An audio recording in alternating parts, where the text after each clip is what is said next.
Bonjour à tous, est-ce qu'on peut vraiment soigner quelqu'un à distance juste avec une photo? C'est la promesse un peu folle du magnétisme, une pratique qu'on va explorer aujourd'hui. On va décortiquer ensemble, en se basant sur les supports de communication d'un praticien, comment cette méthode est présentée, ce qu'elle prétend faire, et surtout comment elle est censée fonctionner. Allez, c'est parti. La question de départ est simple, mais elle est fondamentale. Comment une photo, un simple objet, peut devenir une sorte de pont pour un soin énergétique qui traverse les kilomètres? C'est tout le mystère que cette pratique affirme avoir résolu. Voyons un peu comment. Pour bien comprendre, on va suivre un chemin en 5 étapes. D'abord, on va regarder le concept, l'idée de base. Ensuite, on verra les problèmes que ça prétend traiter. Puis, comment se passe une séance, concrètement. Après, on s'attaquera aux promesses et aux témoignages. Et enfin, on terminera avec les aspects pratiques, comme les tarifs. Alors, entrons dans le vif du sujet. Comment le praticien explique-t-il sa méthode? Eh bien, tout semble partir d'un objet qu'on a tous chez soi, une simple photo.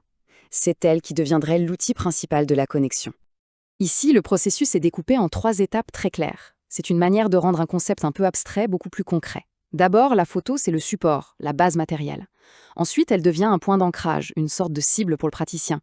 Et l'étape finale, c'est la connexion, qui promet un résultat bien réel, le bien-être, peu importe la distance. Ok, le concept est posé. Mais la question suivante, c'est ça sert à quoi et pour qui? On va regarder maintenant le champ d'action que revendique ce praticien. La liste des affections est assez révélatrice. On remarque qu'il s'agit beaucoup de troubles chroniques ou souvent liés au stress, les douleurs, les problèmes de peau, la digestion. Ce sont typiquement des situations où les gens cherchent des solutions en plus de la médecine classique. Ça positionne bien cette pratique comme une sorte d'alternative ou de soutien. Et voilà justement comment le praticien présente ça lui-même.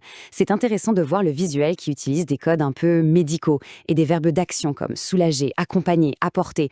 Tout ça, ça ancre la promesse dans un vocabulaire qui parle de soins et de résultats directs. Bon, maintenant qu'on a vu le quoi, passons au comment. Est-ce qu'il y a une préparation à faire avant une séance à distance? D'après le praticien, oui, absolument. Pour optimiser les effets, la préparation se joue sur 2 tableaux, l'environnement et l'état d'esprit. La première chose, trouver un lieu calme, c'est assez logique, c'est pratique. La deuxième, garder l'esprit ouvert et être attentif. Ça place la personne qui reçoit le soin au centre du processus. Ça suggère que son état mental est une clé de la réussite. On arrive à une question cruciale.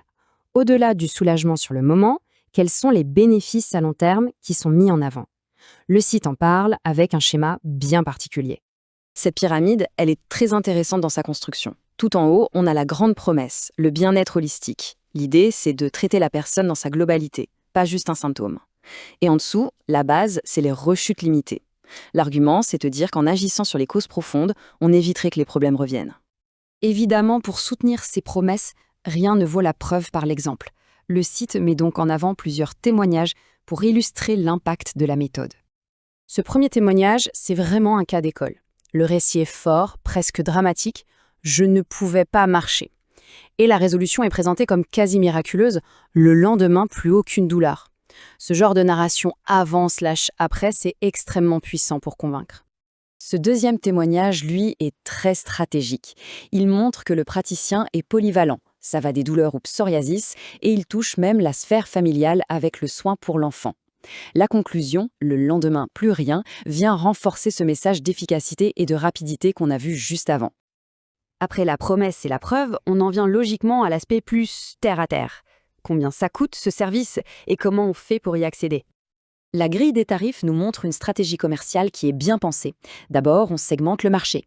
Adultes, enfants et même les animaux, ce qui élargit énormément la clientèle potentielle.